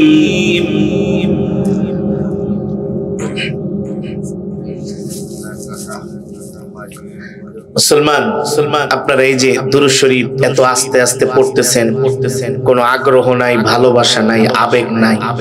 আসলে এভাবে দুরূদ শরীফ পড়ে না। দুরূদ শরীফ পড়তে হয় হৃদয়ে যতটুকু ভালোবাসা আছে, আবেগ আছে, সব আল্লাহ আল্লাহ রাসূলের জন্য। বুঝতে পেরেছেন? হাদিস শরীফে এসেছে কেউ যদি একবার দুরূদ শরীফ পড়ে আল্লাহ তাআলা সাথে সাথে তার উপরে 10 বার রহমত নাজিল করে। মান সাল্লা আলাইয়া ওয়াহিদান সাল্লাল্লাহু আলাইহি ওয়াসাল্লাম 10। নবীজি বলেন কেউ যদি আমার প্রতি একবার দুরূদ বলল আল্লাহ তাআলা সাথে সাথে তার উপরে 10 বার রহমত নাজিল করে দিল। আর বলবো দুরূদের ফজিলত, আর বলবো কেউ যদি নবীজির প্রতি একবার দুরূদ শরীফ পড়ে আল্লাহ তাআলা সাথে সাথে তার 10টা গুনাহ maaf করে দেয়। আরো আওয়াজ করে বলতে হবে সুবহানাল্লাহ। আরো বলবো দুরূদের এত সওয়াব, দুরূদের এত সওয়াব, আপনি যত বেশি দুরূদ শরীফ পড়বেন আল্লাহ তাআলা দুনিয়ার সমস্ত বালা মুসিবত গুলো দূর করে দিবেন। নবীজি বলেন কেউ যদি আমার প্রতি বেশি বেশি দুরূদ শরীফ পড়ে সে জান্নাতে আমার তত কাছাকাছি থাকবে। আমার যেই উম্মত আমার প্রতি বেশি বেশি দুরূদ পড়বে সেই উম্মতকে সুপারিশ করা হাসরের ময়দানে আমি নবীর জন্য ওয়াজিব হয়ে যাবে। তাহলে দুরূদ শরীফ মোহব্বতের সাথে পড়বেন তো ইনশাআল্লাহ। দৈনিক কমসে কম 100 বার দুরূদ শরীফ পড়বেন। কয়বার? 100 বার। এই তাসবিহ নিয়া গনে কমপক্ষে 100 বার দুরূদ শরীফ পড়বেন। 100 বার দুরূদ শরীফ যদি পড়তে না পারেন কমপক্ষে আপনি কিসের মুসলমান হইছেন? আপনি কিসের রাসূলের উম্মত দাবি করেন মিয়া? ঠিক কিনা বলেন? আসেন পড়ি। বালাগাল উলা বিকামালিহি কাশাফাদ দুজা بجماله حسنت جميع خصاله صلوا عليه وآله। আসুন মৃত্যুর কথা স্মরণ করে কবরের কথা চিন্তা করে আল্লাহর প্রেমে পাগল হয়ে কিছু সময় আমরা আল্লাহর নামের জিকির করব। আমাদের জিকিরের আওয়াজ শুনে আশেপাশের মানুষগুলো বলবে এখানে কিছু আল্লাহর পাগলেরা বসে আছে। কার পাগল? আরো জোরে বলেন কার পাগল? ও মুসলমান, দুনিয়ার মানুষ আমাদের পাগল বলে বলুক, তাতে আমাদের যায় আসে না। আমরা দুনিয়ার পাগল হতে চাই না, সম্পদের পাগল হতে চাই না, নারীর পাগল হতে চাই না, বাড়ির পাগল হতে চাই না। আমরা একমাত্র আল্লাহর পাগল হতে চাই। ঠিক কিনা বলেন? আসেন সেই মাওলানা পাকের নামের জিকির করি। লা ইলাহা ইল্লাল্লাহ, লা ইলাহা ইল্লাল্লাহ, লা ইলাহা, লা ইলাহা ইল্লাল্লাহ, লা ইলাহা ইল্লাল্লাহ, লা ইলাহা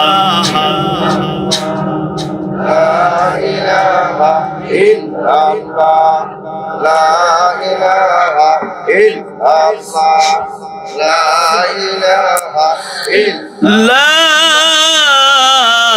ইলাহা ইল্লাল্লাহু মুহাম্মাদুর রাসূলুল্লাহ।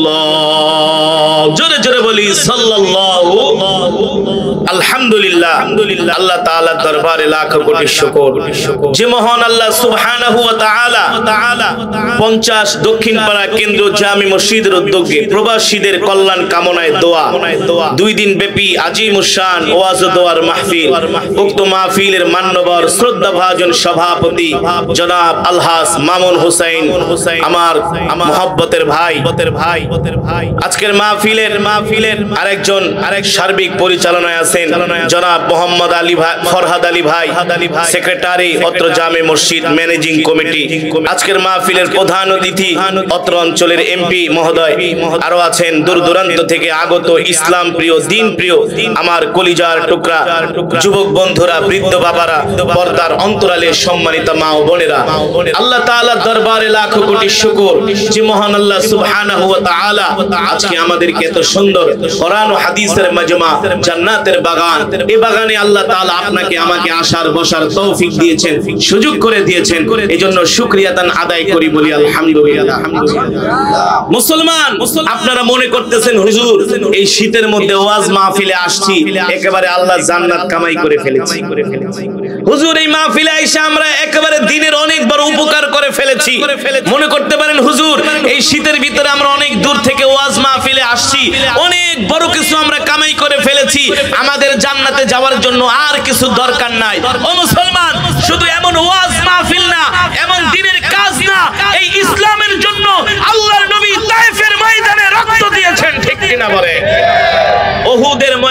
নবীজি দান দান মোবারক শহীদ করেছে। এই ইসলামের জন্য, এই দ্বীনের জন্য আমরা আর ইসলামের জন্য কি করতে পেরেছি? আমরা দ্বীনের জন্য কি কোরবানি করেছি? কতটুকুন সময় দিছি? কতটুকুন সম্পদ দিছি? আল্লাহর রাস্তায় আমরা কতটুকুন বা কি দান করেছি? অথচ এই দ্বীনের জন্য আল্লাহ রাসূলের সাহাবীরা নিজের জীবন পর্যন্ত দিয়ে দিয়েছেন। শুধু জীবনই দেয় নাই, নিজের জন্মভূমি ত্যাগ করেছেন, মাতৃভূমি ত্যাগ করেছেন। ঠিক কিনা বলেন? এই দ্বীনের জন্য, ইসলামের জন্য, এই দ্বীনের জন্য, ইসলামের জন্য আল্লাহর পয়গম্বরের সাহাবীরা মা বাবা ছেড়েছেন, পরিবার পরিজন স্ত্রী সন্তান ছেড়েছেন, হিজরত করে মক্কা থেকে মদিনায় চলে গেছেন। সাথে কইরা কিছুই নিতে পারে নাই, চার হাত পা নিয়া শেষ পর্যন্ত কি পরনের কাপড়টা পর্যন্ত কাফেররা রেখে দিয়েছে। সিরা দুইটা কাপড় পরে মক্কা থেকে হিজরত করে রাসূলের সাহাবীরা মদিনায় চলে গেছে। ঠিক কিনা বলেন? এই কষ্ট কি আমরা করতে পারবো? জোরে বলেন, জোরে বলেন, জোরে বলেন। কিন্তু আল্লাহ তাআলা আমাদের উপর এত বেশি দয়া করেছেন, রহম করেছেন যে বান্দা, আমি আল্লাহ তোমাদের উপর সন্তুষ্ট হয়ে যাব, তোমাদের বেশি ইবাদত করা লাগবে না, তোমরা অল্প ইবাদত করো, কিন্তু সেই ইবাদতের ভিতরে দয়া থাকতে হবে, ভালোবাসা থাকতে হবে, আবেগ থাকতে হবে। ঠিক কিনা বলেন? ঠিক না ভাই? ঠিক না ভাই? এই যে আপনারা কোরআনের মজমায় বসে আছেন, মহব্বতের সাথে বসে আছেন, ঠিক কিনা বলেন? ঠিক কিনা বলেন? আল্লাহ অন্তরের খবর রাখে কি রাখে না? ইন্নাল্লাহা খাবীরুম বিমা তা'মালুন। সব খবর আল্লাহর কাছে আছে, আছে না? আছে না? অথচ ইসলামের জন্য আল্লাহর পয়গম্বরের সাহাবীরা কাফেরদের সামনে আল্লাহর জমিনে আল্লাহর দ্বীন কায়েম করার জন্য কাফেরদের তরবারির সামনে দাঁড়ায় গেছে, মাথা নত করে নাই। সুবহানাল্লাহ বলেন, সুবহানাল্লাহ বলেন। কাফেরদের সংখ্যা 3 লাখ আর মুসলমানের সংখ্যা মাত্র 3000। কয় হাজার? মুসলমানের সংখ্যা মাত্র 3000, মুসলমানের সৈন্য সংখ্যা 3000 আর কাফেরদের সৈন্য সংখ্যা 3 লাখ। উদাহরণ দেই, মনে করেন আমি যদি এখন আপনাকে বলি যে ভাই নবীজিরে গালি দিছে, আমরা এলেঙ্গার মোড়ে যায় এখন একটা মিছিল করুম, কি করুম? কথার উত্তর দেন, কি করব? মিছিল করব নবীজির ইজ্জত রক্ষায়। কিন্তু যদি আমরা মিছিল করতে যাই এলেঙ্গার মোড়ে, একজনও কিন্তু ফিরে আইতে পারবেন না। আমরা আছি এখানে মনে করেন 3000, আমাদের শত্রু বাহিনী আছে 10,000। কয় হাজার? রাসূলের ইজ্জত রক্ষায় যদি আমার সাথে আপনারা মিছিলে যান, তাহলে কিন্তু একজনও ফিরে আইতে পারবেন না, সবাইকে কিন্তু জীবন দিতে হবে। এই কথা বলার পরে 3000-এর মধ্যে মনে হয় 200 খুঁজে পাওয়া যাবে। কেউ কেউ হুজুর আমার গ্যাস্ট্রিক, আমার পেট ব্যথা, আমার বাথরুমে ধরছে, আমার বউ অসুস্থ, আমার ছেলে অসুস্থ, আমার ফসল পাকছে, আমার এখানে ঋণ আছে, এই আছে সেই আছে, নানা অজুহাত দিয়া সব ভাগ্যে চলে যাবে। ঠিক না? ঠিক না? এর বড় উদাহরণ হলো ফুটবল খেলা। রাত 4টা পর্যন্ত তাদেরকে স্ক্রিনের সামনে পাওয়া যায়, কিন্তু ফজরের সময় মসজিদে পাওয়া যায় না। রাত 4টা পর্যন্ত টিএসসির চত্বরে লাখ লাখ যুবক যুবতীরা ফুটবল খেলা দেখে আর বিড়ি টানে, সিগারেট খায়। অথচ টিএসসির চত্বরে একটা মসজিদ আছে, ওই মসজিদে মুসল্লি ফজরের সময় মুসল্লি মাত্র 10 জন। ঠিক কিনা বলেন? ঠিক মুসলমান, আপনি আজকে আপনাদেরকে আমি এমন ঈমান জাগানিয়া রাসূলের সাহাবীদের একটা জীবন দেওয়ার গল্প, জীবন দেওয়ার একটা ঘটনা আমি শোনাবো হিকায়াতে সাহাবার মধ্যে। আপনারা শুনলে আশ্চর্য হয়ে যাবেন, আপনারা শুনলে আপনাদের ঈমানি শক্তি বেড়ে যাবে যে আল্লাহর পয়গম্বরের সাহাবীরা আল্লাহর জমিনে আল্লাহর দ্বীনকে কিভাবে রক্ত দিয়ে কায়েম করেছেন। ঠিক কিনা বলেন? শুনতে রাজি আছেন? রাজি আছেন ইনশাআল্লাহ? ঈমানি শক্তি দিয়ে শুনতে হবে ইনশাআল্লাহ। এবার শুনেন, নবী সাল্লাল্লাহু আলাইহি সাল্লাম হিজরত করে মক্কা থেকে মদিনায় চলে গেলেন। কোথায় চলে গেলেন? মদিনায় চলে গেলেন। নবীজি মদিনায় যাওয়ার পরে পৃথিবীতে যত রাজা বাদশা আছে তাদের কাছে নবীজি পত্র পাঠাতেন। কি পাঠাতেন? পত্র পাঠাতেন। বিসমিল্লাহির রহমানির রহিম, আনা মুহাম্মদ ইবনে আব্দুল্লাহ মিন মদিনাতিল মুনাওয়ারা। আমি মদিনা থেকে মুহাম্মদ ইবনে আব্দুল্লাহ মুহাম্মদ সাল্লাল্লাহু আলাইহি সাল্লাম আল্লাহর নবী বলতেছি, এ পৃথিবীর রাজা বাদশারা তোমরা কালেমা গ্রহণ করো। তোমরা যে মূর্তি পূজা করতেছো, খ্রিস্ট ধর্ম পালন করতেছো, এই ধর্ম তোমাদেরকে জান্নাতে নিবে না, এই ধর্ম তোমাদেরকে জাহান্নামে নিয়ে যাবে। পৃথিবীর পরাশক্তি। বর্তমানে যেমন America, Russia, France, German, Japan, চীন, তারা হলো পৃথিবীর পরাশক্তি।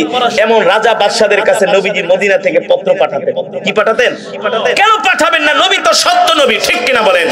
সত্য দাওয়াত দিতে, সত্য কথা বলতে কাকে আল্লাহর নবী ভয় করবেন? এই জমিন তো আল্লাহ, ঠিক কিনা বলেন? এই জমিন কার? অক্সিজেন দেয় কে? রিজিকের মালিক কে? সেই আল্লাহ রাব্বুল আলামিন। আল্লাহর কোরআনের মধ্যে বলছেন, ইয়া আইয়ুহার রাসূল বাল্লিগ মা উনজিলা ইলাইকা মির রাব্বিক ওয়া ইল্লাম তাফআল ফামা বাল্লাগতা রিসালাতা ওয়াল্লাহু ইয়াসিমুকা মিনান নাস। মুসলমান, কথাটা ভালো কইরা শুনেন। এই যে একটু আগে আমি আপনাদের সামনে কোরআনের তেলাওয়াত করলাম, এই কোরআন তো শুধু তেলাওয়াত শোনার জন্য আসে নাই, এই কোরআন তো শুধু পাঠ করার জন্য আসে নাই, এই কোরআন শুধু খতম করার জন্য আসে নাই, এই কোরআন তো শুধু খতমে কোরআনের জন্য আসে নাই, এই কোরআন তো শুধু বাবা মরে যাবে 40 দিন পরে 40 জন ইমাম সাহেব দাওয়াত দিয়া এক খতম কোরআন শরীফ পড়াবা আর 10টা গরু জবাই করায়া বাবার নামে খাওয়ায় দিবা। এই কারণে আল্লাহ কোরআন পাঠায় নাই। এগুলা করলেই কোরআনের হক আদায় হবে না। কোরআনের হক আদায় হবে আল্লাহর জমিনে আল্লাহর কোরআনের রাজ কায়েম করতে হবে। আল্লাহর জমিনে আল্লাহর কোরআনের বিধান কায়েম করতে হবে, ঠিক কিনা বলেন মুসলমান? সেই কথাই আল্লাহ কোরআনের মধ্যে বলছেন, ইয়া আইয়ুহার রাসূল, হে আমার নবী, বাল্লিগ মা উনজিলা ইলাইকা মির রাব্বিক। আপনাকে আমি যে কোরআন দিছি, আপনার রবের পক্ষ থেকে আপনি যে কোরআন পাইছেন, এই কোরআন শুধু আপনি একা একাই তেলাওয়াত করবেন না, এই কোরআনের দাওয়াত আপনি মক্কার প্রতিটা ঘরে পৌঁছায়া দেন। এই কোরআনের দাওয়াত আপনি প্রতিটা ঘরে পৌঁছায়া দেন। শুধু পৌঁছাইলেই হবে না, এই পৃথিবীর জমিনে ইসলাম ধর্ম ছাড়া যত ধর্ম আছে সব বাতিল, ঠিক কিনা বলেন? আল্লাহ তাআলা বলে, এই জমিনে কোনো মূর্তি পূজা চলবে না, এক আল্লাহর বিধান চলবে।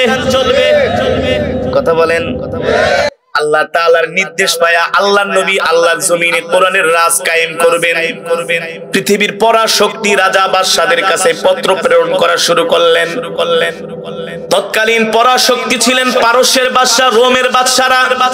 তাদের কাছে আল্লাহর নবী একজন সাহাবীকে দিয়া একটা পত্র পাঠালেন। বাদশার নাম হলো হিরাক্লিয়াস। নাম কি? পারস্যের বাদশার কাছে পত্র পাঠালেন হিরাক্লিয়াস। রোমের বাদশার কাছে যখন পত্র পাঠানো হলো, এ রোমের বাদশা, তোমরা তোমাদের ধর্ম ছেড়ে কালেমা গ্রহণ করো। ইন্নাদ-দীনা ইনদাল্লাহিল ইসলাম, আল্লাহর কাছে একমাত্র মনোনীত ধর্ম হলো ইসলাম, ঠিক কিনা বলে? এই পৃথিবীর জমিনে শান্তির ধর্ম ইসলাম, মুক্তির ধর্ম ইসলাম, মানবতার ধর্ম ইসলাম। এতদিন পর্যন্ত পৃথিবীর অনেক খ্রিস্টানরা মনে করত মুসলমান হলো মারামারি কাটাকাটিতে বিশ্বাসী। পশ্চিমা মিডিয়াগুলো মুসলমানদের নামে বিভিন্ন মিথ্যা তথ্য ছড়ায় যে মুসলমানদের কাজ হলো বোম্বিং করা। এ কারণে অনেক খ্রিস্টানরা, ইহুদিরা, বৌদ্ধরা মুসলমানদের সম্বন্ধে তাদের ধারণা ছিল নেগেটিভ। কিন্তু বর্তমানে কাতার যখন বিশ্বকাপ ফুটবল আয়োজন করলো, অনেক দেশ থেকে খ্রিস্টানরা, ইহুদিরা, বৌদ্ধরা খেলা দেখার জন্য কাতারে এসেছে। কাতারে এসে মুসলমানদের চাল চলন, আখলাক, চরিত্র, মুসলমানদের আপ্যায়ন দেখে, মুসলমানদের কৃষ্টি কালচার ঐতিহ্য দেখে ওই খ্রিস্টানরা এই কথা বলতে বাধ্য হয়েছে, এই জমিনে একমাত্র শান্তির ধর্ম হলো ইসলাম। কত মুসলিমরা কাতারে এসে মসজিদের আজান শুনে কালেমা পড়ে মুসলমান হয়ে গেছে। আল্লাহু আকবার বলেন। বানায়া বলতেছি, কাতারের মুসলমানরা অন্য দেশের খ্রিস্টানদেরকে দাওয়াত দিয়া চকলেট খাওয়ায়, পিঠা খাওয়ায়, চিপস দেয়। ওই ফকুন্নিরা তো এগুলা চোখেও দেখে নাই। ফাও ছোট ছোট বাচ্চারা জুসের প্যাকেট নিয়ে দাঁড়ায় আছে, অতিথিদেরকে ডাক দিয়া জুসের প্যাকেট ধরায় দেয়, চকলেটের প্যাকেট ধরায় দেয়, তাদেরকে আপ্যায়ন করে। কারণ আপ্যায়ন করা, মেহমানদারি করা হলো আল্লাহর নবীর সুন্নত। কথা বলেন হাজার হাজার কোটি টাকা কাতারের সরকার খরচ করছে বিভিন্ন দেশের মানুষদেরকে মেহমানদারি করানোর জন্য। আসলে শুধু মেহমানদারি না, এর মাধ্যমে ইসলামকে প্রচার করা, ইসলাম একটা সুন্দর ধর্ম, সেটাই মানুষের কাছে পৌঁছে দেওয়াই ছিল মূল উদ্দেশ্য, ঠিক কিনা বলেন? এই পর্যন্ত কাতারে প্রায় 1000-এর উপরে অমুসলিম কালেমা পড়ে মুসলমান হয়েছে। আল্লাহু আকবার। কেন হবে না? ইসলাম হলো একমাত্র শান্তির ধর্ম, ঠিক কিনা বলে? পাশের দেশে ভারতে মুসলমানদেরকে গরু জবাই করতে দেয় না, ঠিক কিনা বলেন? পাশের দেশের ভারতে মুসলমানদেরকে গরু কোরবানি করতে দেয় না, মুসলমানদেরকে মসজিদে যেতে দেয় না, মুসলমানদের মসজিদগুলোতে তারা হামলা করে, মুসলমানদের উপর তারা অত্যাচার করে। অথচ বাংলাদেশে মুসলমান হলো 95 ভাগ আর অন্য ধর্মাবলম্বী হলো মাত্র 5 ভাগ। বাংলাদেশে কোনো অন্য ধর্মাবলম্বীরা বলতে পারবে না আমরা মুসলমানরা কোনো হিন্দুর গায়ে হাত দিয়েছি। কেন বলতে পারবে না? এর কারণ হলো ইসলাম হলো শান্তির ধর্ম। কথা বলেন, ইসলাম হলো মানবতার ধর্ম। আল্লাহ তাআলা বলে, নবী ইসলামই তো শান্তি, আপনি সারা দুনিয়াতে শান্তির দাওয়াত দেন। কথা বলেন, শান্তির দাওয়াত দিতে কি কাউকে ভয় করতে হবে নাকি? আর আমরা কি করি? আমরা এমন গরু খাওয়া মুসলমান হইছি, আল্লাহর রাস্তায় জীবন দিব তো দূরের কথা, 5 ওয়াক্ত নামাজই আমরা ঠিকমতো পড়ি না, ঠিক কিনা বলেন? জুমার নামাজটাও ঠিকমতো মসজিদে আসে না। জুমার নামাজের দিন মসজিদে আসে 1টা 25-এ, 1টা 28-এ, পরে এসে জায়গা পায় না, ওযুখানায় আর বাথরুমের পিছনে যায় দাঁড়ায়। কতক্ষণ শুক্রবারে জুমার দিন ঢাকা শহরে অন্যান্য জায়গায় দেখা যায় মসজিদে জায়গা পায় না, পরে ওযুখানায় দাঁড়ায়। ওযুখানার পাশে ওই যে প্রস্রাবখানা থাকে না, ওই এর ভিতরে একটা কাপড় দিয়ে এক সাইডে দাঁড়ায়, কোন রকম 2টা সেজদা দিয়া জায়গা। এই হলো আমাদের মুসলমানদের অবস্থা, ঠিক কিনা বলেন? কিন্তু আমাদের উচিত ছিল আগে আগে করে আল্লাহর ঘরে ঢুইকা যাওয়া, ঠিক কিনা বলেন? আমাদের সম্পর্ক তো হওয়ার কথা ছিল মসজিদের সাথে। কোথায়? জোরে বলেন, কোথায়? আমাদের সম্পর্ক হওয়ার কথা ছিল মসজিদের সাথে, কিন্তু আজকে আমাদের সম্পর্ক হয়ে গেছে চায়ের দোকানে। কোন দোকানে?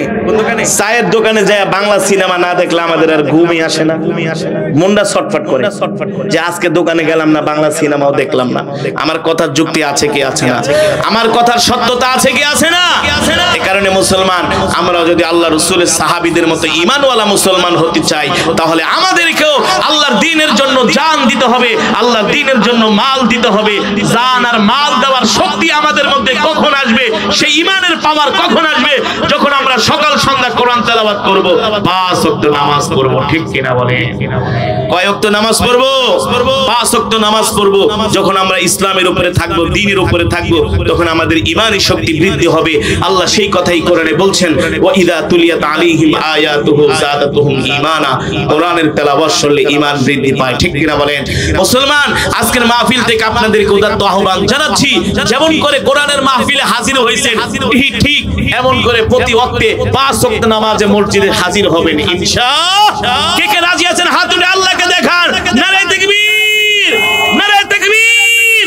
আল্লাহ কবুল করুন, বলি আমিন। হাত নামান। যেভাবে করে মাহফিলে আসছেন রাত গভীরে, ঠিক 5টা ওয়াক্ত নামাজ এভাবে জামাতের সাথে পড়বেন ইনশাআল্লাহ। আল্লাহ তাআলা আমাদের কবুল করুন, বলি আমিন। মুসলমান, অনেক রাত হয়ে গেছে, একজন ওঠাউঠি করবেন না, বসেন। একজন উঠেন না, মাত্র 2 মিনিটে মোনাজাত দিয়ে দেব। কয় মিনিট? 2 মিনিট। দেখেন না আল্লাহ রাসূলের সাহাবী আবু বকর রাদিয়াল্লাহু তাআলা আনহু মুতার যুদ্ধে সাহায্য করার জন্য নিজের ঘরে যা ছিল সব নিয়ে চলে আসছে। ইন্নামাল আমালু বিল খাওয়াতিম, শেষ ভালো যার সব ভালো তার। আপনারও এখন মোনাজাতের আগে মসজিদের জন্য যে যা পারেন নিয়ে আসেন অল্প সময়, যে হুজুর আমি মসজিদের জন্য এটা দিলাম, আমি মসজিদের জন্য 1000, 2000, 500 যা দিলাম, মাত্র 2 মিনিট টাইম, 2 মিনিটের বেশি আমি সময় দিব না। তাড়াতাড়ি কেউ যদি মসজিদের জন্য কিছু দিতে চান, তাড়াতাড়ি নিয়ে আসেন, তাড়াতাড়ি।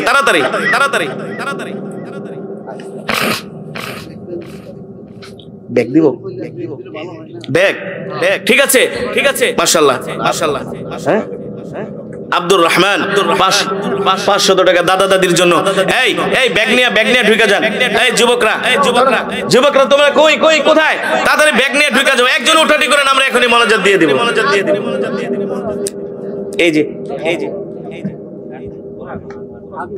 হারুন হারুনুর রশিদ নগদ 1000 টাকা বলি মারহাবা। সৌদি আছে আকন্দবাড়ি আব্দুল মান্নান গ্রিসে থাকে, তার মা খুব অসুস্থ, মৃত্যু সজ্জা। আকন্দবাড়ি আব্দুল মান্নান গ্রিসে থাকে, তার মা খুব অসুস্থ, এই জন্য 10,000 টাকা মসজিদে দান করেছেন বলি মারহাবা। আল্লাহ আমার ভাইয়ের দানকে কবুল আর মঞ্জুর করেন বলি আমিন। তাড়াতাড়ি একজন উঠে করেন, এখনই মোনাজাত দিয়ে দিব। জুমাবাড়ি 500।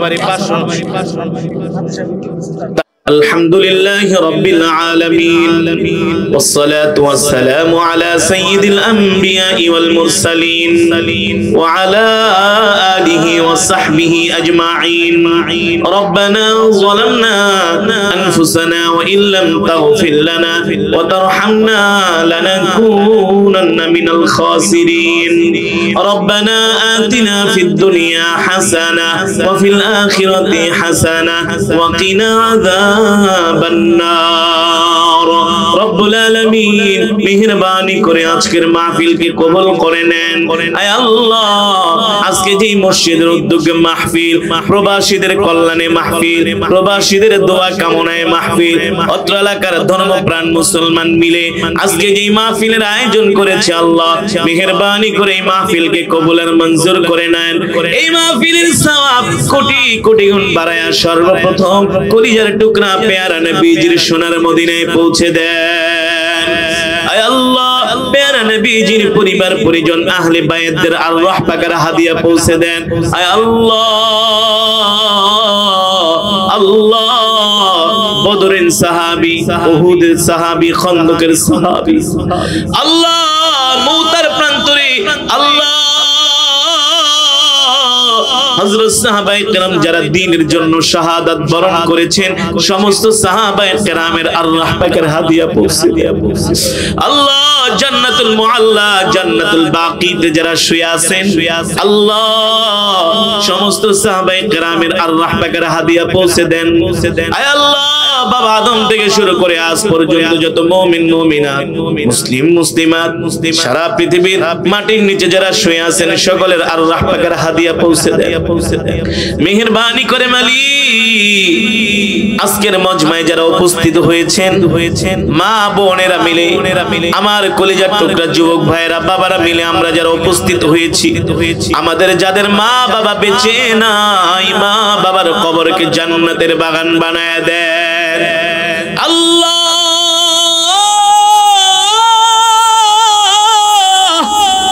অত্র অঞ্চলের গোরস্থানে যত মুর্দেগান শুয়ে আছে, আল্লাহ সকল কবরবাসীর কবরে আযাব মাফ করে দেন। আয় আল্লাহ, যারা এত সুন্দর মসজিদ বানাইলো, মসজিদে জায়গা দিল, মসজিদে ইট দিল, রড দিল, সিমেন্ট দিল, নগদ টাকা দিল, আল্লাহ যারা মসজিদের নেতৃত্ব দিয়েছেন, আল্লাহ যারা ইন্তেকাল করেছেন, সকলের কবরে আযাব গুলো মাফ করে দেন আল্লাহ। সকলের কবরকে জান্নাতের বাগান বানায় দেন। বর্তমানে যারা কমিটিতে আছেন, মসজিদ কমিটির সভাপতি, সেক্রেটারি, ক্যাশিয়ার, কোষাধ্যক্ষ, আল্লাহ সদস্যবৃন্দ যারা মসজিদের দায়িত্বে আছেন, মসজিদের খেদমত করেন, আল্লাহ তাদেরকে কবুল করে নেন। আল্লাহ যারা মসজিদের নিয়মিত মুসল্লি, আল্লাহ তাদেরকে কবুল করে নেন। যারা মসজিদকে ভালোবাসে, আল্লাহ আপনি তাদেরকেও ভালোবাসে মেহেরবানি করে আল্লাহ। আজকের মাহফিলে যারা দূর দূরান্ত থেকে এসেছে, আল্লাহ অনেক মা বোনেরা এসেছে, মা বোনদেরকে খালি হাতে ফিরায় দিয়েন না। মা বোনদের জিন্দেগির গুনাহগুলো মাফ করে দেন। মা বোনদের মধ্য থেকে যারা অসুস্থ, সুস্থতা দান করে দেন আল্লাহ। মা বোনদের সকলের মনের নেক আশাগুলো পুরা করে দেন আল্লাহ। আমার সামনে বসা আপনার প্যারা বান্দারা দূর দূরান্ত থেকে আসছে, একজনকেও খালি হাতে ফিরায় দিয়েন না আল্লাহ। আল্লাহ আপনার বান্দারা আপনার দিকে তাকায় আছে, আমাদের দিকে আল্লাহ আপনি রহমতের দৃষ্টি দেন আল্লাহ। খালি হাতে ফিরিয়ে দিয়েন না। জীবনে যত গুনাহ করেছি সব গুনাহগুলো মাফ করে দেন। জাহান্নামের আগুন হারাম করে দেন। একটা জান্নাতুল ফিরদাউস আমাদের জন্য বরাদ্দ করে দেন মালিক। দুনিয়াতে একটু শীত সইতে পারি না, ওই অন্ধকার কবরে কিভাবে মাটির ভিতরে শুয়ে থাকবো আল্লাহ।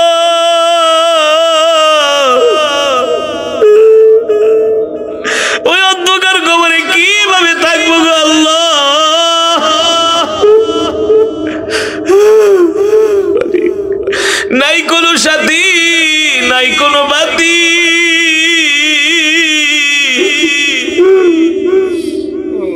শীতের দিনে কত শীত, গরমের দিনে কত গরম।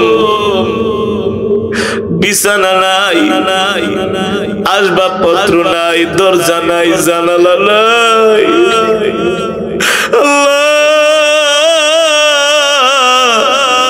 ওই কবরে নিয়ে আযাব দিয়েন না গো আল্লাহ, ওই কবরে নিয়ে শাস্তি দিয়েন না। কবরটা আমাদের জন্য জান্নাতের বাগান বানায় দিন, কবরটা আমাদের জন্য জান্নাতের বাগান বানায় দিন আল্লাহ। ওই কবরটা আমাদের জন্য জান্নাতের বাগান বানায় দিন আল্লাহ। দুনিয়ার সব কল্যাণ আমাদেরকে দান করে, আখিরাতে বিনা হিসাবে জান্নাতের ফয়সালা করে দিয়ে। মালিক, অনেক ভাইরা প্রবাসে থাকে, গ্রিসে থাকে, সৌদি আরব, অস্ট্রেলিয়া, কানাডা, কাতার, মালয়েশিয়া, সিঙ্গাপুর, দুবাই, আল্লাহ নাম জানা অজানা কত দেশে আপনার বান্দারা থাকে, প্রবাসী ভাইরা থাকে। ওই ভাইদের জান মালগুলো আপনার কুদরতি হাতে সুপুর্দ করলেন আল্লাহ। প্রত্যেকটা ভাইকে আপনি বিদেশের মাটিতে ভালো রাখেন। আমরা যখন বিদেশে যাই, কত প্রবাসী ভাইরা এসে জড়ায় ধরে বলে, হুজুর কতটা দিন হইল মা বাবাকে দেখি না, স্ত্রী সন্তানকে দেখি না, প্রবাসে আর ভালো লাগে না। একটা প্রবাসী ভাইয়ের মনে কত যে কষ্ট, কত যে দুঃখ, যে প্রবাসে থাকে সেই জানে। আল্লাহ আমার প্রবাসী ভাইদেরকে আল্লাহ আপনি হেফাজত করিয়েন, সমস্ত রকম বালা মুসিবত থেকে হেফাজত করিয়েন, সমস্ত রকম রোগ বিমারি থেকে হেফাজত করিয়েন আল্লাহ। অত্র অঞ্চলের প্রতিটা ঘরের মধ্যে রহমত বরকত নাজিল করে দেন। আপনার একজন বান্দাকেও খালি হাতে ফিরিয়ে দিয়েন না। অনেক আশা নিয়ে বসে আছে আল্লাহ, আমরা অনেক গুনাহ করেছি, মাফ করে দেন। জাহান্নামের আগুন হারাম করে দেন। একটা জান্নাতুল ফেরদাউস আমাদের জন্য বরাদ্দ করে দেন। এই মাহফিলকে আল্লাহ কিয়ামত পর্যন্ত কবুল করে নেন। এই মসজিদকে আল্লাহ কিয়ামত পর্যন্ত কবুল করে দেন আল্লাহ। মেহেরবানি করে আমার কলিজার টুকরা যুবক ভাইদেরকে আল্লাহ কবুল করে নেন। আজকে আমাকে যেই কয়জন যুবক ভাই আগায় আনতে গেছে আল্লাহ, আপনি সকলের জন্য রিজিকের ফয়সালা করে দেন, সকলের জন্য চাকরি ব্যবসা বাণিজ্যের ব্যবস্থা করে দেন। যারা পড়াশোনা করে জিহান যাকাত বাড়ায় দেন। মেহেরবানি করে 5 ওয়াক্ত নামাজ যেন জামাতের সাথে পড়তে পারে আল্লাহ আপনি সেই ঈমান দিয়া দেন, হিদায়াত দিয়া দেন।